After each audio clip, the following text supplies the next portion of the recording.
ನಮಸ್ಕಾರ ವೀಕ್ಷಕರೇ, ನಾನು ಇಲ್ಲಿ ಕಾರ್ಕಳದ ಬಳಿ ಮಿಯಾರು ಎಂಬ ಜಾಗದ ಹೈವೇಯ ಬದಿಯಲ್ಲಿ ಒಂದು ವಿಶೇಷವಾದ ಸ್ಥಳಕ್ಕೆ ಬಂದಿದ್ದೇನೆ. ನೋಡಿ, ಶ್ರೀ ಆದಿತ್ಯ ಶಿಲ್ಪಕಲಾ ಅಂತ. ಇಲ್ಲಿ ಒಬ್ಬರು ಬಹಳ ವಿಶೇಷವಾದ ಶಿಲ್ಪಿ, ನೀವು ಈ ಹಿಂದೆ ಕೂಡ ಅವರನ್ನು ಭೇಟಿ ಮಾಡಿದ್ದೀರಾ. ಬಸ್ತಿ ಸದಾಶಿವ ಶೆಣೈ ಅವರು ಇಲ್ಲಿ ಕಲ್ಲುಗಳಿಂದ ಶಿಲ್ಪಗಳನ್ನು ತಯಾರಿಸಿ ದೇವರ ಮೂರ್ತಿಗಳನ್ನು ದೇವಸ್ಥಾನದ ಗರ್ಭಗುಡಿ ಮತ್ತು ಮಂಟಪ ಇದನ್ನೆಲ್ಲ ಇಲ್ಲಿ ತಯಾರಾಗ್ತಾ ಇದೆ. ಅದನ್ನು ನೋಡ್ಕೊಳ್ಳೋಣ, ಹತ್ತಿರದಿಂದ ಹೋಗಿ ನೋಡೋಣ ಮತ್ತು ಶಿಲ್ಪಿಯವರನ್ನು ಮಾತಾಡಿಸೋಣ. ಬನ್ನಿ ಹೋಗೋಣ.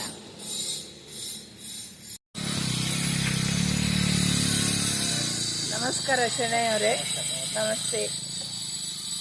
ಇದು ಉಡುಪಿ ಕೃಷ್ಣ ಅಲ್ವಾ? ಬಹಳ ಚೆಂದ ಇದೆ, ತುಂಬ ಚೆನ್ನಾಗಿದೆ. ನಿಮ್ಮ ಈ ಆದಿತ್ಯ ಚಿತ್ರಕಲಾ ಇದಕ್ಕೆ ಬಂದಿದ್ದೇವೆ ನಾವು ಕುಟೀರಕ್ಕೆ. ನೀವು ಇಲ್ಲಿ ಏನೆಲ್ಲ ಇಲ್ಲಿ ನಿಮ್ಮ ಶಿಲ್ಪಗಳು ತಯಾರಾಗ್ತವೆ ಎಲ್ಲ ಒಂದೊಂದಾಗಿ ನೋಡ್ತಾ ಹೋಗೋಣ. ನೀವು ಮತ್ತೆ ವಿಶೇಷವಾಗಿ ದೇವಸ್ಥಾನದ ಗರ್ಭಗುಡಿ ಮತ್ತು ಮಂಟಪ ಎಲ್ಲ ಮಾಡ್ತೀರಲ್ವಾ, ಅದರ ಬಗ್ಗೆ ಮಾಹಿತಿಯನ್ನು ಕೊಡಬೇಕು ದಯವಿಟ್ಟು. ಆದಿತ್ಯ ಶಿಲ್ಪಕಲಾ ಕೇಂದ್ರಕ್ಕೆ ಬಂದಿದ್ದೀವಿ. ಈಗ ನೋಡಿ, ನಿಮಗಿಲ್ಲಿ ಬರೀ ಕಲ್ಲಿನ ರಾಶಿ ಕಾಣಿಸ್ತಾ ಇದೆ. ಇದೆಲ್ಲ ಮುಂದೊಂದು ದಿನ ಯಾವುದೋ ಒಂದು ಸುಂದರವಾದ ಶಿಲ್ಪವಾಗಿ ಮೂಡಿ ಬರಲಿಕ್ಕಿದೆ. ಈಗ ನಾವು ಇಲ್ಲಿ ಏನು ಕೆಲಸ ನಡೀತಾ ಉಂಟು, ಒಂದೊಂದೇ ನೋಡ್ತಾ ಬರುವ ಏನಾಗ್ತಾ ಇದೆ ಅಂತೇಳಿ. ಬಸ್ತಿ ಸದಾಶಿವ ಶೆಣೈ ಅವರು ಹೇಳಿಕೊಡ್ತಾರೆ ನಮಗೆ.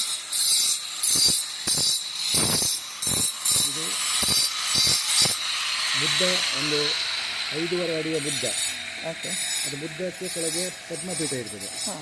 ಅದರ ಕೆತ್ತನೆಯನ್ನು ಈಗಾಗಲೇ ಒಂದು ಅರ್ಧ ಮುಗಿಸಿದ್ದೇವೆ. ಅರ್ಧ ಮುಗಿಸುವ ಸಾಧಾರಣ ಈ ಟೈಪಲ್ಲಿ ಇರ್ತದೆ. ಓಕೆ. ಅದನ್ನು ಮುಗಿಸುವಾಗ ಸಾಧಾರಣ ನೋಡಿ ಇಲ್ಲಿ ಈ ಥರ ಬರ್ತದೆ. ಈ ಥರ ಬರ್ತದೆ ಪದ್ಮಪೀಠ. ಓಕೆ. ಹಾಗೆ ಇಲ್ಲಿ ಇದರಲ್ಲಿ ಕೂತ್ಕೊಳ್ಳೋ ಬುದ್ಧನದ್ದು ಈಗ ಆಲ್ರೆಡಿ ಕೆಲಸ ಆಗ್ತಾ ಇದೆ.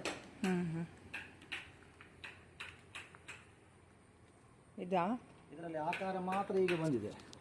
ಅಂದರೆ ಯಾವ ಮೂರ್ತಿಯನ್ನು ಗೊತ್ತಾಗ್ತದೆ ಈಗಲೇ ನೋಡುವಾಗಲೇ ಅದು ಬುದ್ಧ ಇರಬಹುದು ಅಂತ. ಕೈ ಮೇಲೆ ಬರ್ತದೆ, ಇದರ ದೇಹ ಕೆಳಗೆ ಬರ್ತದೆ. ಈಗ ಮುಖ ಮಾಡುವಾಗ ಇದರ ಮುಖವನ್ನು ಇನ್ನೂ ಸ್ವಲ್ಪ ತಗ್ಗಿಸಬೇಕಾಗ್ತದೆ. ಇದು ಪದ್ಮಾಸನದಲ್ಲಿ ಕುಳಿತು ಸಾಧಾರಣ ಒಂದು ಅದರ ಭಂಗಿ ಆಗಿದೆ. ಹೌದು. ಅದು ಇದು ಟೋಟಲ್ ಆಗಿ ಇದು ಒಂದು 5 ಮತ್ತೆ ಅದು ಸೇರುವಾಗ ಒಂದು 5.5 ಅಡಿದ್ದು ಬುದ್ಧನದ್ದು ಕಂಪ್ಲೀಟ್ ವಿಗ್ರಹ ಆಗ್ತದೆ. ಹಾಗೆ ಮುಂದೆ ಇದು 6 ಅಡಿದ್ದು ಕೃಷ್ಣ. ಕೂತ್ಕೊಂಡ ಭಂಗಿಯಲ್ಲಿ ಒಂದು ಕಾಲನ್ನು ಮೇಲಿಟ್ಟು ಕೆಳಗೆ ಕೂರ್ಮದ ಮೇಲೆ ಕಾಲಿಟ್ಟು. ಇಲ್ಲಾಂದರೆ ಈಗ ನಿಮಗೆ ಇದರಲ್ಲಿ ಧೂಳೆಲ್ಲ ಕೂತ್ಕೊಂಡಿರ್ತದೆ. ನಾವು ಕೆಲಸ ಮಾಡುವಾಗ ಇದರ ಧೂಳು ರಟ್ಟಿ ಇರ್ತದೆ. ಅದು ನಿಮಗೆ ಈಗ ಕ್ಲಿಯರ್ ಆಗಿ ಬೇಕಾದ ಇದನ್ನು ನಾವು ಹಾರ ಇಟ್ಟು ಅದನ್ನು ಫೈಲ್ ಮಾಡಿ ನೋಡಿ. ಅದನ್ನು ಅಲ್ಲಿ ಮಾಡ್ತಾ ಇದ್ದೇವೆ, ಇಲ್ಲಿ ತೋರಿಸ್ತೀನಿ. ಕುಳಿತ ಭಂಗಿಯಲ್ಲಿ ಕೃಷ್ಣ.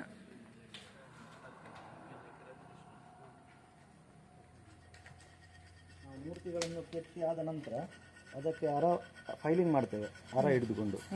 ಅದು ನೋಡಿ ಹೀಗೆ ಅವರು ಅದನ್ನು ಉಜ್ತಾರೆ.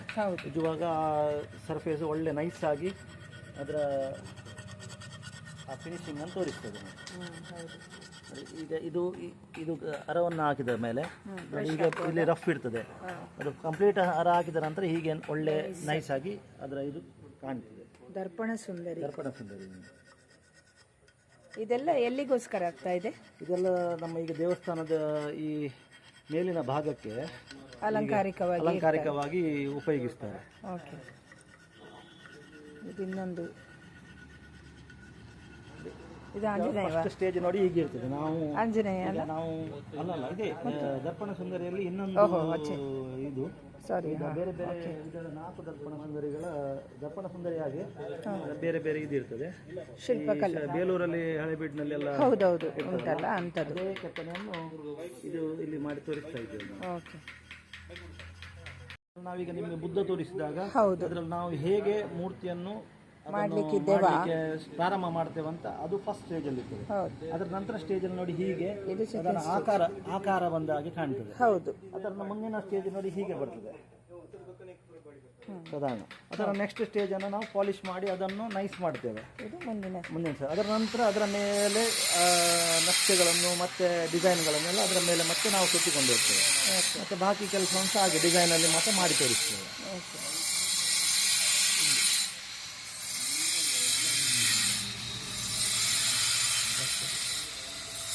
ಆಂಜನೇಯ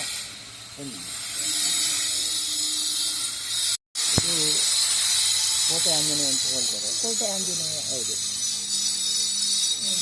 ಭಾರಿ ವಿಶೇಷ. ಅದು ಹೀಗೆ ಸುತ್ತಲೂ ಒಂದು ಕೈ ಮೇಲೆ ಮತ್ತೆ ಈ ಬಾಲ ಈ ತರ ಬರೋದಕ್ಕೆ ವಿಶೇಷತೆ ಇದೆ. ನನ್ನ ತಾಯಿ ಸಹ ಸೇವೆ ಮಾಡುವಾಗ ಇಂಥದ್ದು ಫೋಟೋ ಹಿಡ್ಕೊಳ್ತಾ ಇದ್ದೆ. ಹೆಚ್ಚಾಗಿ ಕೋಟೆ ಆಂಜನೇಯದಲ್ಲಿ ಇಂತಹ ಮೂರ್ತಿಗಳನ್ನೆಲ್ಲ ಪ್ರತಿಷ್ಠಾಪನೆ ಮಾಡ್ತಿದ್ರು. ರಾಜನಲ್ಲಿ ಇದು ದ್ವಾರಪಾಲಗಳು. ಇದು ವಿಶೇಷವಾಗಿ ನಾಮಕಲ್ಲಿನಲ್ಲಿ ಕೆತ್ತಾ ಇದ್ದೇವೆ. ಎಂತ ಕಲ್ಲು? ನಾಮಕಲ್ಲು.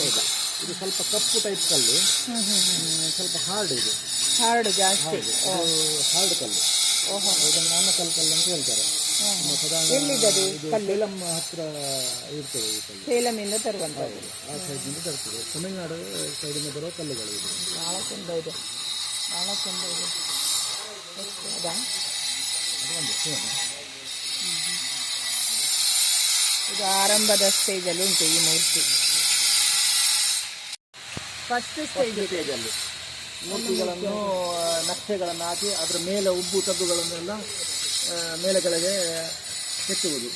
ಈಗ ನೋಡಿ ಇದರಲ್ಲಿ ಕೈ ಇಷ್ಟು ಹಿಂದೆ ಬರ್ತದೆ ಮಾಡುವಾಗ. ಹೌದು. ಅದನ್ನು ಈಗ ಅಂಟಿಸಿ ಕೈಗೆ ಆ ಟೈಪಲ್ಲಿ ಶೇಪ್ ಮಾಡಿ ಇದನ್ನು ಮತ್ತೆ ಇದರಲ್ಲಿ ಎಚ್ಚರಿಕೆಯನ್ನು ನಾವು ತೆಗಿತೇವೆ. ಹೌದು. ಈಗ ನೋಡಿ ಮುಖದ್ದು ಶೇಪನ್ನು ಅದರಲ್ಲಿ ಒಂದು ಎರಡು ನೂಲು ಹೊರಗಿಟ್ಟು ತೆಗಿತೇವೆ. ಮತ್ತೆ ಅದನ್ನು ಆ ಮುಖಕ್ಕೆ ಸರಿಯಾಗಿಕೊಂಡು ಅದನ್ನು ಮಸರಿಕೆಯನ್ನು ಮಾಡಿಕೊಂಡು ಹೋಗ್ತೇವೆ.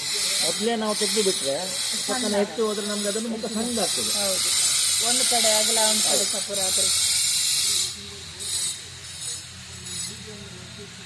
ಇದು ಷಣ್ಮುಖ ಸುಬ್ರಹ್ಮಣ್ಯ. ಇದು ಗಣಪತಿ. ಇದು ಗಣ. ಮೊದಲನೆಯ ಸ್ಟೇಜಲ್ಲಿ ಉಂಟು ಮೂರ್ತಿ ಆಗಲಿಕ್ಕೆ.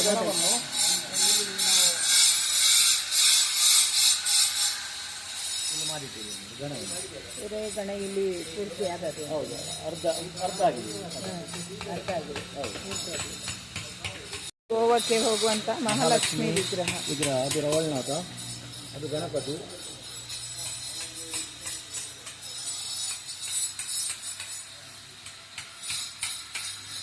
ಇದು ಗೋವದ್ದು ರಾಕ್ನೋದಾರ ಅಂತ ಹೇಳ್ತಾರೆ. ಅಂದರೆ ಕಾಯುವ, ಗೋವದಲ್ಲಿ ಕಾಯುವವರೆಗೆ ಕಾಯುವ ಅಂತ ಹೇಳ್ತಾರೆ.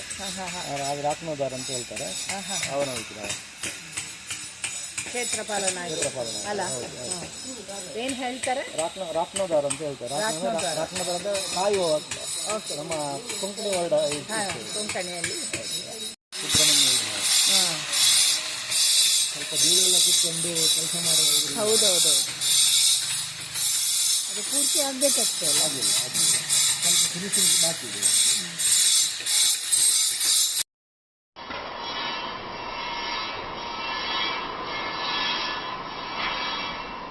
ನಂದಿ ಎಲ್ಲ ನಂದಿಗಳು. ಮುಖ ನೋಡಿ.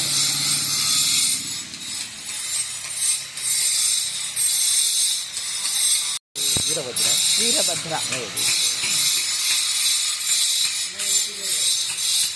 ಇದೆಲ್ಲ ದೇವಸ್ಥಾನಕ್ಕೆ ಈ ಪ್ಯಾನಲ್ಸ್ಗಳನ್ನು ಮಾಡಿ ಆ ದೇವರ ಸ್ಟೋರಿಯನ್ನು. ಇದು ಲಕ್ಷ್ಮೀ ನರಸಿಂಹ. ಹೌದು. ಇದು ರಾಮಸೀತೆ ಪರಿವಾರ. ರಾಮಸೀತೆ, ಲಕ್ಷ್ಮಣ, ಭರತ, ಶತ್ರುಘ್ನ ಎಲ್ಲ. ಅದನ್ನು ಸಣ್ಣ ಸೈಡಿಗೆ ಹನುಮಂತ ಅಲ್ಲಿ ಸಣ್ಣ ಇದರಲ್ಲಿ. ಮತ್ತು ಇದು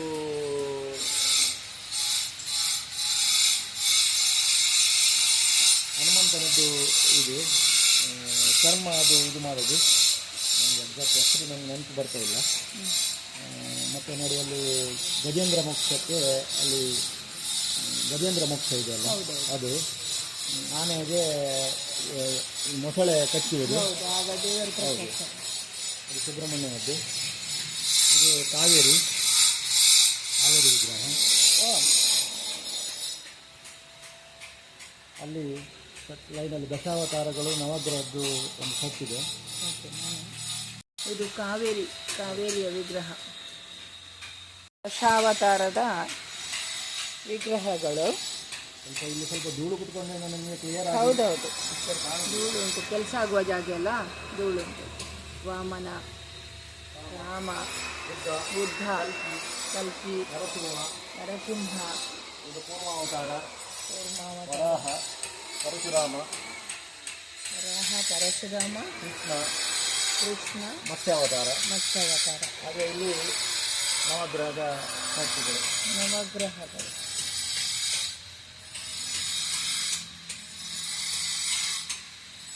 ಇಲ್ಲಿ ದ್ವಾರಪಾಲಕ, ಇದೇ ವಿಗ್ರಹ. ಅದು ಸೂರ್ಯ. ಹೌದು, ಇದು ಸೂರ್ಯ, ಇದು ಚಂದ್ರ, ಇದು ರಾಹು ಕೇತುಗಳು. ಇಲ್ಲಿ ನವಗ್ರಹ. ಇದು ದೇವಿಯ ದ್ವಾರಪಾಲಗಳು, ಲೇಡೀಸ್. ದ್ವಿಭಂಗಿಯಲ್ಲಿ ದ್ವಾರಪಾಲಿಕೆಯರು. ಹೌದು, ದ್ವಾರಪಾಲಿಕೆಯರು ದ್ವಿಭಂಗಿಯಲ್ಲಿದೆ. ಇದು ಮುಖ ಸ್ಟ್ರೈಟ್ ಆಗಿ ಇದು ದ್ವಿಭಂಗಿಯಲ್ಲಿಂದು. ಅದು ಹಾಗೆ ಇರ್ತದಲ್ಲ, ಲೇಡೀಸ್ ಸ್ವಲ್ಪ ಓರೆ ನಿಲ್ಲುದಲ್ಲ. ಕೆಲವು ಮುಖವನ್ನು ತಿರುಗಿ ತ್ರಿಭಂಗಿಯಲ್ಲಿ ಇರ್ತದೆ ಕೆಲವು. ಅದಕ್ಕೆ ದ್ವಿಭಂಗಿ ಅಂತ ಹೇಳುದು.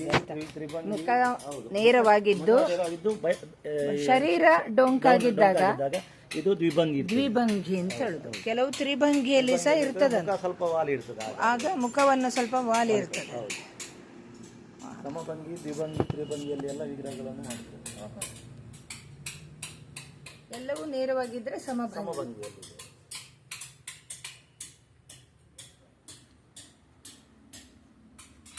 ಇದು ಸಹ ಒಂದು ಕೃಷ್ಣನ ವಿಗ್ರಹ, 6 ಅಡಿ. 6 ಅಡಿಯ ಕೃಷ್ಣನ ವಿಗ್ರಹ ತಯಾರಾಗ್ತಾ ಉಂಟು. ಉಡುಪಿಯ ಕೃಷ್ಣ, ಕಡಗೋಲು ಕೃಷ್ಣ.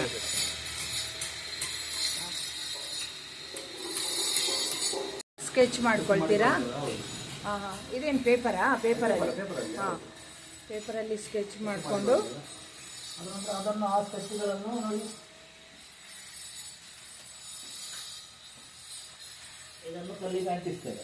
ಅದನ್ನು ಕಲ್ಲಿಗೆ ಅಂಟಿಸುದು. ಹೌದು, ಅಂಟಿಸಿ ಮತ್ತೆ ಅದರ ಔಟ್ಲೈನ್ ತೆಗೆಯುವುದು ಆಮೇಲೆ. ಹೌದು, ಮತ್ತೆ ಅದನ್ನು ಉಬ್ಬು ತಗ್ಗುಗಳ ಪ್ರಕಾರ ಮೇಲೆ ಕೆಳಗೆ ನಾವು ಅದನ್ನು ಮಾಡಿಕೊಳ್ಳುವುದು. ಓಕೆ. ಮತ್ತೆ ಕಲ್ಲಿನ ಕೆತ್ತನೆ ಕೆಲಸ ಉಂಟು ಅದಕ್ಕೆ ಅಲ್ವಾ? ಈಗ ಆದಿತ್ಯ ಶಿಲ್ಪಕಲಾ ಕೇಂದ್ರದ ರೂವಾರಿ ಬಸ್ತಿ ಸದಾಶಿವ ಶೆಣೈ ಅವರೊಟ್ಟಿಗೆ ಮಾತಾಡುವ. ಇಲ್ಲಿ ಅವರ ವರ್ಕ್ ಪ್ಲೇಸ್ ಇದೆ ಆ ಕಡೆ. ನಾವಿಲ್ಲಿ ಅವರಿಂದ ಕೆಲವು ಮಾಹಿತಿಗಳನ್ನು ಪಡ್ಕೊಳ್ಳೋಣ. ಅವರು ಸ್ಪೆಷಲೈಸ್ಡ್ ಇನ್ ಟೆಂಪಲ್ ಆರ್ಟ್. ದೇವಸ್ಥಾನದ ಗರ್ಭಗುಡಿ, ಮುಖಮಂಟಪ, ಗೋಪುರ, ದೇವಸ್ಥಾನದ ವಾಸ್ತು ಎಲ್ಲ ಮಾಡ್ತಾರೆ. ಸೊ ಅವರಿಂದ ಕೆಲವು ಮುಖ್ಯವಾದ ಮಾಹಿತಿ, ಸಾರ್ವಜನಿಕರು ತಿಳಿಯಲೇಬೇಕಾದಂತಹ ಮಾಹಿತಿಯನ್ನು ಈಗ ಪಡ್ಕೊಳ್ಳೋಣ. ದಯವಿಟ್ಟು ತಿಳಿಸಿಕೊಡಿ ಸದಾಶಿವ ಶೆಣೈಯವರೇ. ದೇವಾಲಯ ಅಂತ ಹೇಳಿದರೆ, ದೇವಾಲಯ ವಾಸ್ತು ಅಂತ ಹೇಳಿದರೆ ಈಗ ಅದರಲ್ಲಿ 3 ಶೈಲಿಯಲ್ಲಿ ದೇವಾಲಯ ವಾಸ್ತುವನ್ನು ನಾವು ಮಾಡ್ತೇವೆ. ಓಕೆ. ಮುಖ್ಯವಾಗಿ ನಾಗರ ಶೈಲಿ, ವೇಸರ ಶೈಲಿ ಮತ್ತು ದ್ರಾವಿಡ ಶೈಲಿ ಅಂತ ನಾವು ಅದನ್ನು ನಮ್ಮ ದೇಶದಲ್ಲಿ ಅದನ್ನು ಒಂದು ಇದರಲ್ಲಿ ನೋಡಿಕೊಳ್ತಾರೆ. ಈ ಉತ್ತರದ ಹಿಮಾಲಯದಿಂದ ಸಾಧಾರಣ ವಿಂಧ್ಯ ಪರ್ವತವರೆಗೆ ಅದನ್ನು ನಾಗರ ಶೈಲಿ ಅಂತ ಹೇಳ್ತಾರೆ. ಓಕೆ. ಹಾಗೆ ಅಲ್ಲಿಂದ ವಿಂಧ್ಯ ಪರ್ವತದಿಂದ ಸಾಧಾರಣ ಕೃಷ್ಣಾ ನದಿಯವರೆಗೆ ಅದನ್ನು ಸಾಧಾರಣ ವೇಸರ ಶೈಲಿ ಅಂತ ಹೇಳ್ತಾರೆ. ಹಾಗೆ ಅಲ್ಲಿಂದ ಮತ್ತೆ ದ್ರಾವಿಡ ಶೈಲಿ ಅಂತ ನಮ್ಮ ಈ ದಕ್ಷಿಣ ಭಾರತದ ಸೈಡ್ ಎಲ್ಲ ದ್ರಾವಿಡ ಶೈಲಿ ಅಂತ ನಾವು ಅದನ್ನು ಹೇಳ್ತೇವೆ. ಓಕೆ. ಅದೇ ಉತ್ತರ ಭಾರತದಲ್ಲಿ ಕಾಶ್ಯಪ ವಾಸ್ತುವನ್ನು ಹಾಗೂ ಈ ಉಳಿದ ದಕ್ಷಿಣ ಭಾರತ ವಾಸ್ತುವನ್ನು ಭೃಗು ಸಂಹಿತ ವಾಸ್ತು ಅಂತ ಸಹ ನಾವು ಅದನ್ನು ಭೃಗು ಸಂಹಿತ ವಾಸ್ತು ಅಂತ ನಾವು ಅದನ್ನು ಇದು ಮಾಡ್ತೇವೆ. ಓಕೆ. ಹಾಗೆ ದೇವಾಲಯವನ್ನು ಒಂದು 6 ವಿಧದಲ್ಲಿ ಪ್ರಾಕಾರಗಳನ್ನು ನಾವು ನಿರ್ಮಾಣ ಮಾಡ್ತೇವೆ. ಅದರಲ್ಲಿ ಮುಖ್ಯವಾಗಿ ಒಂದು ಚತುರಸ್ರ ಪ್ರಾಕಾರ ಅಂತ ಹೇಳ್ತೇವೆ, ಪ್ರಾಸಾದ ಅಂತ ಹೇಳ್ತೇವೆ. ಚತುರಸ್ರ ಅಂದರೆ ಚೌಕವಾಗಿ ಬರ್ತದೆ. ಓಕೆ ಎಲ್ಲ ಲೆಕ್ಕಗಳು ಆಯಾ ಪ್ರಕಾರವಾಗಿ ಚೌಕದಲ್ಲಿ ಇರ್ತವೆ. ಓಕೆ ಹಾಗೆ ಅದರ ನಂತರ ಬರೋದು ದೀರ್ಘ ಚತುರಸ್ರ ಅಂತ ಹೇಳ್ತೇವೆ. ಅಂದರೆ ಆಯತ ಇರ್ತದೆ, ಒಂದು ಸೈಡ್ ಉದ್ದ ಇರ್ತದೆ, ಒಂದು ಸೈಡ್ ಗಿಡ್ಡ ಇರ್ತದೆ. ಹೌದು. ಹಾಗೆ ಅದರ ಒಳಗೆ ಅದನ್ನು ಆಯತ ಲೆಕ್ಕದಲ್ಲಿ ನಾವು ಅದನ್ನು ತಗೊಳ್ತೇವೆ. ಹಾಗೆ ಮತ್ತೆ ಬರುವುದು ಅಂತ ಹೇಳಿದ್ರೆ ದೀರ್ಘ ವೃತ್ತ, ಅಂದರೆ ಸಾಧಾರಣ ಒಂದು ಕೋಳಿ ಮೊಟ್ಟೆ ಆಕಾರದಲ್ಲಿ, ಒಂದು ಉದ್ದ ಕೋಳಿ ಮೊಟ್ಟೆ ಆಕಾರ ಅಂತ ಹೇಳಿದ್ರೆ ಅದು ರೌಂಡ್ ಇರುವುದಿಲ್ಲ, ಉದ್ದದ ಟೈಪ್ ಇರ್ತದೆ, ಸ್ವಲ್ಪ ಕೋಳಿ ಮೊಟ್ಟೆ ಆಕಾರದಲ್ಲಿ ಇರ್ತದೆ. ಹಾಗೆ ಅದನ್ನು ದೀರ್ಘ ವೃತ್ತ ಅಂತ ಹೇಳ್ತೇವೆ. ಮತ್ತೆ ಷಡಸ್ರ ಪ್ರಾಕಾರ ಅಂತ ಹೇಳಿದ್ರೆ ಅಂದರೆ 6 ಮೂಲೆ ಬರ್ತದೆ ಅದಕ್ಕೆ. ಹಾಗೆ ಅದರ ನೆಕ್ಸ್ಟ್ ಮತ್ತೆ ಅಷ್ಟಸ್ತ್ರ ಪ್ರಾಕಾರ ಅಂತ ಹೇಳ್ತೇವೆ, ಅಂದರೆ 8 ಮೂಲೆಗಳು ಬರುವ ದೇವಸ್ಥಾನಗಳು ಇರ್ತವೆ. ಹಾಗೆ ಅದರ ಮತ್ತೆ ಇರೋದೊಂದು ಗಜಪ್ರಷ್ಟಾಕಾರ ಅಂತ ಹೇಳ್ತೇವೆ. ಅಂದರೆ ಗಜಪ್ರಷ್ಟಾಕಾರ ಅಂತ ಹೇಳಿ ಉದಾಹರಣೆಗೆ ನಮ್ಮ ಈಗ ವಿಟ್ಲ ದೇವಸ್ಥಾನ ಇದೆ, ಪ್ಲಸ್ ನಮ್ಮ ಮಧೂರು ದೇವಸ್ಥಾನಗಳಿದೆ, ಅದನ್ನು ಉಡುಪಿಯ ಅನಂತೇಶ್ವರ, ಹೌದು, ಆ ದೇವಸ್ಥಾನಗಳೆಲ್ಲ ಗಜಪ್ರಷ್ಟ ಆಕಾರ, ಅಂದರೆ ಹಿಂದಿನ ಸೈಡ್ನಿಂದ ನೋಡುವಾಗ ಒಂದು ಆನೆಯ ಹಿಂಭಾಗದ ಒಂದು ನಕ್ಷೆ ಆಗಿ ಅದು ಕಾಣ್ತದೆ. ಅಂದರೆ ಎದುರಿಂದ ಚೌಕ ಇರ್ತದೆ, ಹಿಂದಿನ ಸೈಡಿಂದ ಆನೆಯ ಆಕಾರದಾಗಿ ಕಾಣ್ತದೆ. ಹಾಗೆ ದೇವಾಲಯವನ್ನು ಈ ಪ್ರಾಕಾರಗಳನ್ನು ಪ್ರಾಸಾದ ಅಂತ ಹೇಳ್ತೇವೆ, ಅದನ್ನು ಒಂದು 6 ವಿಧಗಳಲ್ಲಿ ಮಾಡಬಹುದು. ಹಾಗೆ ಹಾಗೆ ದೇವಾಲಯದ ಎತ್ತರವನ್ನು ನಾವು ಈಗ ಎಳೆಯುವಾಗ ದೇವಾಲಯವನ್ನು ಅದನ್ನು 6 ವಿಧವಾಗಿ ನಾವು ವಿಂಗಡಿಸ್ತೇವೆ. ಅದು ಯಾವುದಂತ ಹೇಳಿದ್ರೆ ಅಧಿಷ್ಠಾನ, ಕೆಳಗಿನ ಭಾಗವನ್ನು ಅಧಿಷ್ಠಾನ ಅಂತ ಹೇಳ್ತೇವೆ. ಅದರ ನಂತರ ಪಾದ ಅಂತೇಳಿ ಪಾದುಕ ಅಂತ ಹೇಳಿದ್ರೆ ಪಾದ, ಅದರ ಮತ್ತೆ ಪ್ರಸ್ತಾರ, ಮತ್ತು ಕಂಠ, ಮತ್ತು ಶಿಖರ, ಮತ್ತು ಸ್ತೂಪಿ ಅಂತ ಹೇಳಿದ್ರೆ ಇಡೀ ದೇವಸ್ಥಾನವನ್ನು ಒಂದು 6 ವಿಧದಲ್ಲಿ ಅದನ್ನು ನಾವು ಸ್ತೂಪಿ ಅಂತ ಹೇಳಿದ್ರೆ ನಾವು ಮೇಲಿನ ಈ ಗೋಪುರದ್ದು ಮೇಲೆ ಕಲಶ ಅದನ್ನೆಲ್ಲ ಸ್ತೂಪಿಯಲ್ಲಿ ಬರ್ತದೆ. ಹಾಗೆ ಧ್ವಜಸ್ತಂಭ ಅದು ಬೇರೆ ಇರ್ತದೆ. ಧ್ವಜಸ್ತಂಭ ಎದುರು ಕಟ್ಟಡಕ್ಕೆ ಸಂಬಂಧ ಬರುವುದಿಲ್ಲ, ಅದು ದೇವರ ಮುಂದಿನ ಭಾಗ ಇರ್ತದೆ ದೇವಸ್ಥಾನದ್ದು. ಹಾಗೆ ಷಡಾಧಾರ ಪ್ರತಿಷ್ಠೆ ಅಂತ ಮಾಡ್ತೇವೆ ನಾವು ದೇವಸ್ಥಾನದಲ್ಲೆಲ್ಲ. ಈ ಷಡಾಧಾರ ಪ್ರತಿಷ್ಠೆ ಅಂತ ಹೇಳಿದ್ರೆ 6 ವಿಧದಲ್ಲಿ ಅದು ಷಡ್ ಆಧಾರ, 6 ಆಧಾರದಲ್ಲಿ ಬರ್ತದೆ. ಅದು ಗರ್ಭಗುಡಿಯ ನಡು ಭಾಗದಲ್ಲಿ ಮೂರ್ತಿಯಲ್ಲಿ ಕೂತ್ಕೊಳ್ತೇವೆ. ಅದರ ಕೆಳಗೆ ಪಾಣಿಪೀಠದ ಕೆಳಗೆ ಅಂದರೆ ಫೌಂಡೇಶನ್ನ ಒಳಗಿಂದ ಅದು ಮೇಲೆ ಬರ್ತದೆ. ಅದು ಸಾಧಾರಣ ಅದಕ್ಕೆ ಫಸ್ಟ್ ಆಧಾರ ಶಿಲೆ ಅಂತ ಕೆಳಗಿಂದ ಆಧಾರ ಶಿಲೆ, ಅದರ ನಂತರ ನಿಧಿಕುಂಭ, ಅದರ ನಂತರ ಪದ್ಮಶಿಲೆ, ಮತ್ತು ಕೂರ್ಮಪೀಠ, ಮತ್ತು ಯೋಗನಾಳ, ಮೇಲೆ ಅದರ ಮೇಲೆ ಲಾಸ್ಟ್ ಬ್ರಹ್ಮಶಿಲೆ ಬರ್ತದೆ. ಅದರ ಮೇಲೆ ಪಾಣಿಪೀಠ ಕೂತ್ಕೊಂಡಿರ್ತದೆ. ಆ ಪಾಣಿಪೀಠದ ಮೇಲೆ ಮತ್ತೆ ಪ್ರತಿಷ್ಠಾಪನಾ ಮೂರ್ತಿ ಇರ್ತದೆ. ಆ ಮೂರ್ತಿಯ ಮೇಲೆ ತಲೆಯ ಮೇಲೆ ಶಿಖರ ಕಲಶ ಇರ್ತದೆ.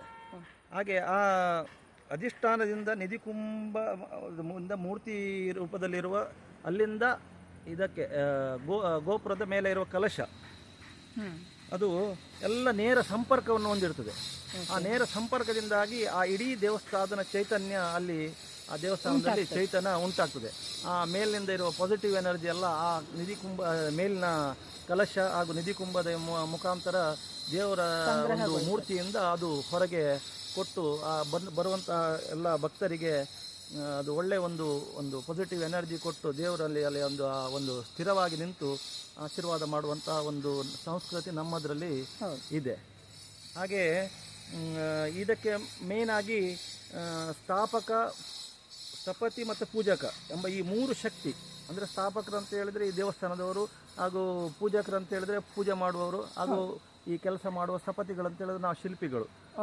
ಇವರು ಈ 3 ಇವರ ಪ್ರಭಾವಿ ಅಂಶಗಳಿಂದಾಗಿ ಇದರಿಂದಾಗಿ ಅತ್ಯಂತ ಒಂದು ಪುಣ್ಯಕರವಾದ ಒಂದು ತೀರ್ಥಕ್ಷೇತ್ರ ಅಲ್ಲಿ ಆಗಲಿಕ್ಕೆ ಒಂದು ಕಾರಣ ಆಗ್ತದೆ. ಅವರ ಪರಿಶ್ರಮದಿಂದಾಗಿ ಅಲ್ಲಿ ಒಳ್ಳೆಯ ಒಂದು ಕ್ಷೇತ್ರ ಅಲ್ಲಿ ಉದ್ಭವ ಆಗ್ತದೆ. ಆ ಕ್ಷೇತ್ರದಿಂದಾಗಿ ಅಲ್ಲಿ ದೇವರು ಮುಂದೆ ಪ್ರತಿಷ್ಠಾಪನೆಗೊಂಡು ಒಳ್ಳೆಯ ಒಂದು ಕಾರಣಿಕ ಒಂದು ಮೂಡಿ ಬರುವಂತಹ ಜಾಗ ಈ ದೇವಾಲಯ ಎಂಬ ಒಂದು ನಂಬಿಕೆ ಅದರ ಹಿಂದಿರುವ ವಿಜ್ಞಾನ ಅಲ್ವಾ. ಅದನ್ನು ನಾವು ವಾಸ್ತು ಅಂತ ಹೇಳ್ತೇವೆ. ವಾಸ್ತು ಅಂತ ಹೇಳಿದ್ರೆ ಏನು ಬೇರೆ ಏನಲ್ಲ, ಅದೇ ನಾವು ಯಾವುದನ್ನು ಈಗ ಇಂಜಿನಿಯರಿಂಗ್ ಹೇಳ್ತೇವೆ ಅದೇ ವಾಸ್ತು ಅಂತ. ಹಿಂದೆ ಅದನ್ನು ಆಯಾ ಪ್ರಮಾಣಗಳಲ್ಲಿ ಕೋಲು ಅಂಗುಲಗಳಲ್ಲಿ ಲೆಕ್ಕ ಕೊಡ್ತಿದ್ರು. ಈಗ ನಾವು ಫೀಟ್ ಲೆಕ್ಕದಲ್ಲಿ ಅದನ್ನು ಲೆಕ್ಕ ಮಾಡ್ತೇವೆ. ಹಿಂದೆ ಅದನ್ನು ಆಯಾ ಪ್ರಮಾಣ ಅಂತ ಹೇಳಿದ್ರೆ ಮೂರ್ತಿಯನ್ನು ಇಷ್ಟೇ ಆಯದಲ್ಲಿ ಇಷ್ಟೇ ಅಂಗುಲದಲ್ಲಿ ಮಾಡೋದಂತ ಲೆಕ್ಕ ಇತ್ತು. ಈಗ ಅದನ್ನು ಹೇಗೆ ಮಾಡಿ ಈಗೆಲ್ಲ ಫೀಟ್ ಲೆಕ್ಕದಲ್ಲಿ ತಗೊಳ್ತಾರೆ. ಅದು ಹೆಚ್ಚಾಗಿ ಈ ದೇವಸ್ಥಾನಗಳನ್ನು ಕೋಲು ಅಂಗುಲ ಲೆಕ್ಕದಲ್ಲಿ ನಾವು ಅದನ್ನು ಗಣಿತ ಮಾಡ್ತೇವೆ.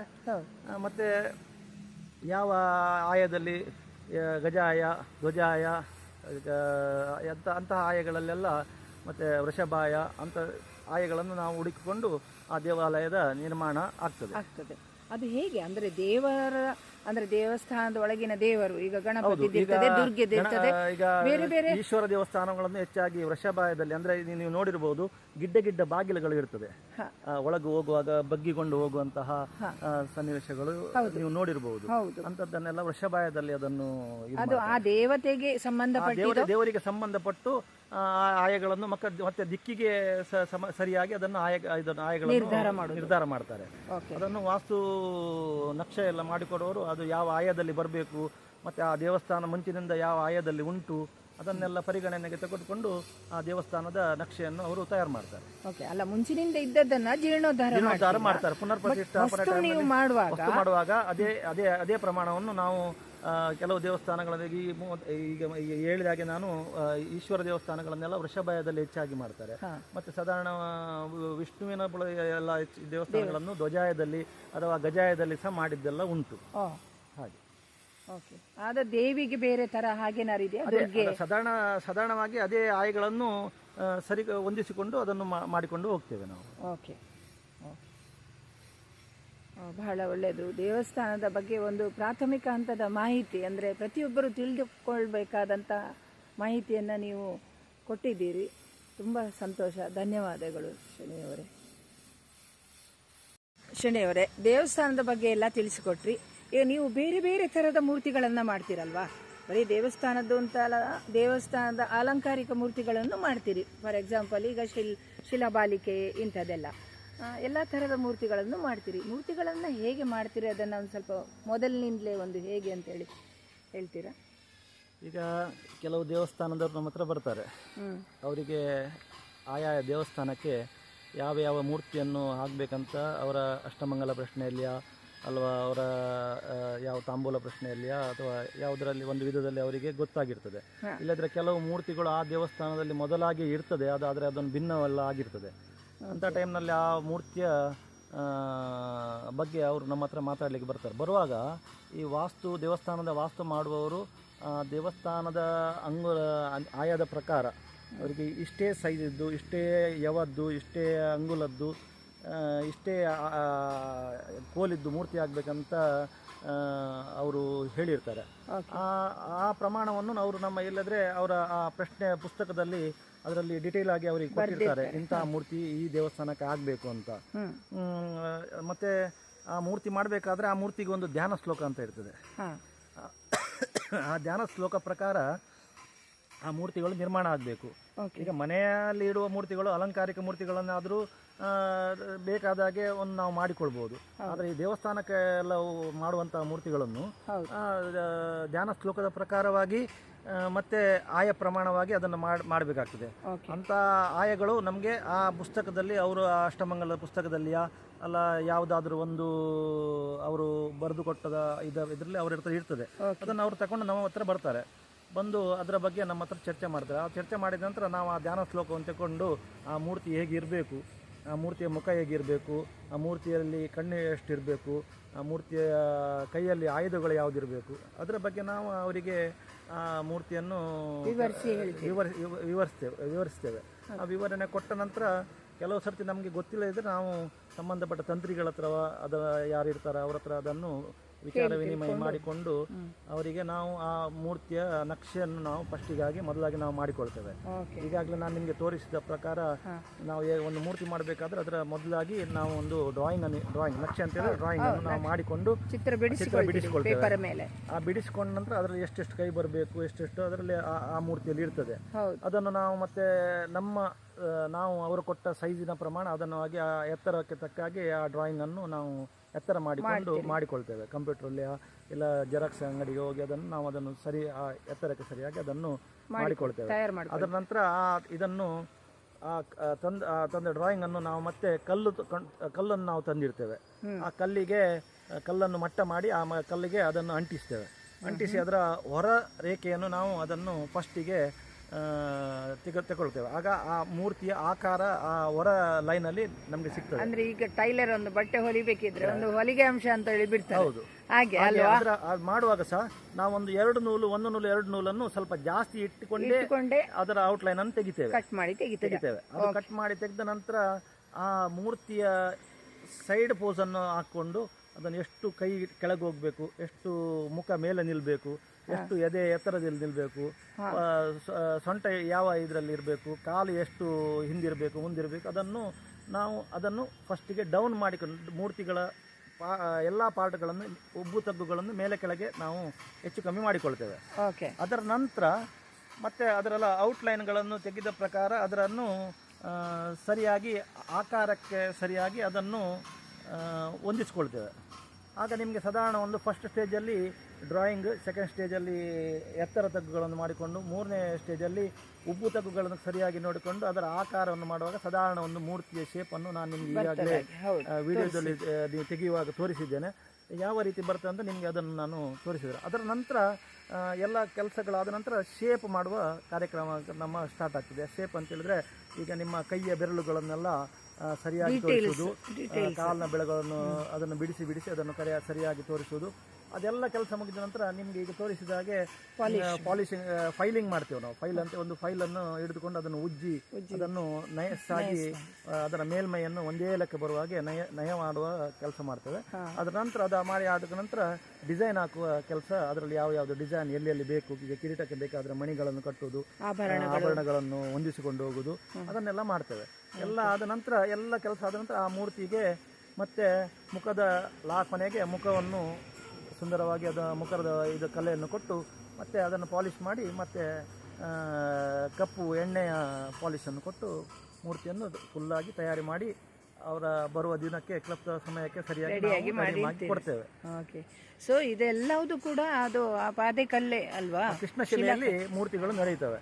ಮತ್ತೆ ಕೆಲವು ಮೂರ್ತಿಗಳನ್ನು, ಈ ದೊಡ್ಡ ಮೂರ್ತಿಗಳನ್ನು ಗ್ರಾನೈಟ್ ಅಲ್ಲಿ ಮಾಡ್ತೇವೆ. ಆದರೆ ಆ ಗ್ರಾನೈಟ್ ಕಲ್ಲಲ್ಲಿ ಆದರೆ ಅಷ್ಟು ನಿಮಗೆ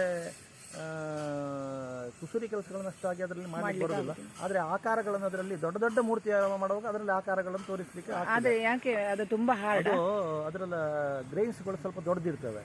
ಇದರ ಗ್ರೈನ್ಸ್ಗಳು ಬಾರಿ ಸ್ಮೂತ್ ಆಗಿರುತ್ತೆ. ಅದು ಕಟ್ ಮಾಡುವಾಗ ನೀವು ಆ ದೊಡ್ಡ ಗ್ರೈನ್ ಹೋಗ್ತದೆ, ಆಗ ಶೇಪ್ಗಳ ಹಾರಿ ಹೋಗುವ ಜಾಸ್ತಿ ಇರ್ತದೆ. ಅದರಿಂದ ಗ್ರಾನೈಟ್ ಅಲ್ಲಿ ಮಾಡುವ ಹೆಚ್ಚಾಗಿ ಕಮ್ಮಿ. ಹೆಚ್ಚಿನ ಮೂರ್ತಿಗಳನ್ನು ನಾವು ಕೃಷ್ಣಶಿಲೆಯಲ್ಲೇ ಮಾಡ್ತೇವೆ. ಒಳ್ಳೆ ಆಕಾರ ಅಲಂಕಾರಗಳೆಲ್ಲ ಒಳ್ಳೆ ಚಿತ್ರಗಳ ಅದರಲ್ಲಿ ಮೂಡಿ ಬರ್ತದೆ. ಕುಸುರಿ ಕೆಲಸಗಳನ್ನ ಮಾಡ್ಲಿಕ್ಕೆ ನಿಮಗೆ ಕೃಷ್ಣಶಿಲೆ ಸುಲಭ ಆಗ್ತದೆ, ನಸೆ ಇರುವ ಕಾರಣ. ನಸೆಯಾಗಿ ಮಾಡಿ ತೋರಿಸ್ಲಿಕ್ಕೆ ಆಗ್ತದೆ ಅಲ್ವಾ? ಆಯ್ತು ಶನಿಯವರೇ, ನಮಸ್ಕಾರ. ಒಳ್ಳೆ ಮಾಹಿತಿಯನ್ನು ಕೊಟ್ಟಿದ್ದೀರಾ.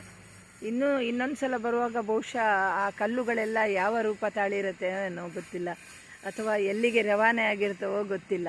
ಇಂಥ ನಿಮ್ಮ ಸತ್ಕಾರ್ಯ ನಿರಂತರವಾಗಿ ನಡೀತಾ ಇರಲಿ. ಮುಖ್ಯವಾಗಿ ಏನಂತ ಹೇಳಿದ್ರೆ, ಒಂದು ದೇವರ ದಯೆ ಬೇಕು. ನಾವು ಈ ಮಾಡೋ ದೇವರದೇ ಕೆಲಸ, ಅದು ಇದರಲ್ಲಿ ದೇವರ ದಯೆ ಎನ್ನುವುದು ತುಂಬ ಮುಖ್ಯ. ಯಾಕಂತ ಹೇಳಿದ್ರೆ ಒಂದು ಸಣ್ಣ ಪೀಸ್ ಹೋದ್ರೂ ಸಹ ಅದು ದೊಡ್ಡ ನಮಗೆ ಒಂದು ಲಾಸ್ ಆಗ್ತದೆ.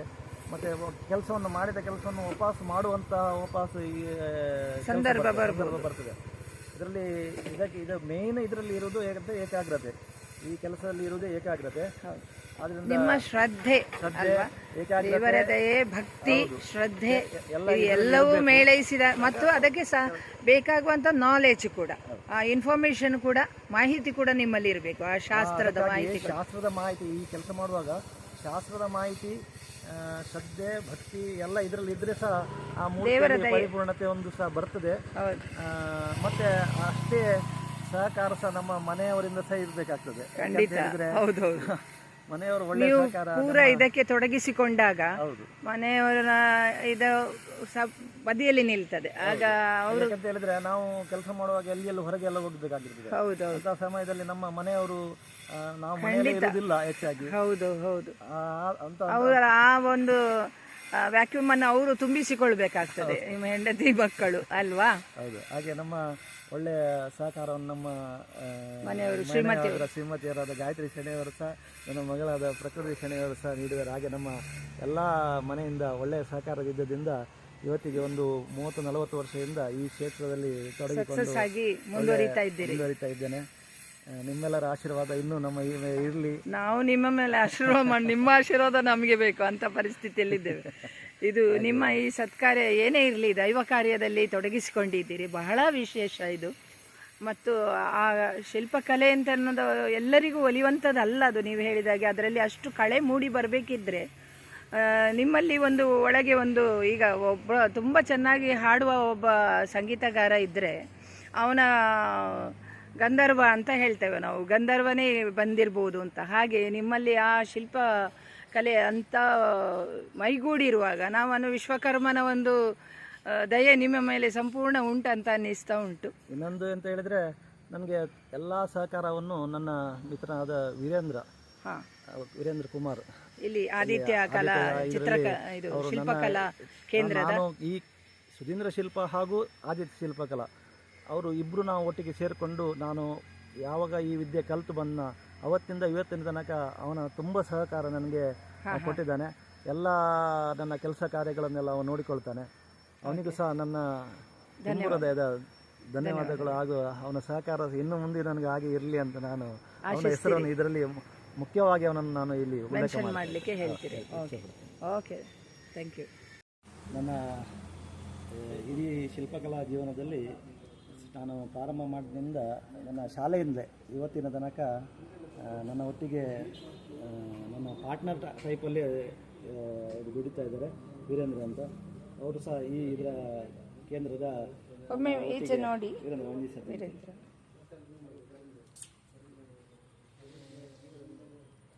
ಓಕೆ, ಸಹಪಾಠಿಯಾ? ಮತ್ತು ನನ್ನ ಒಟ್ಟಿಗೆ ನಾವು ಮಿತ್ರರು ಸಹ ಹಾಗೂ ನಾವು ಬಿಸ್ನೆಸ್ಸಲ್ಲಿ ಪಾರ್ಟ್ನರ್ಸ್ ಆಗಿ ಒಟ್ಟಿಗೆ ಇವತ್ತಿನ ತನಕ ಕೆಲಸ ಮಾಡ್ತಾ ಇದ್ದೇವೆ. ಓಕೆ.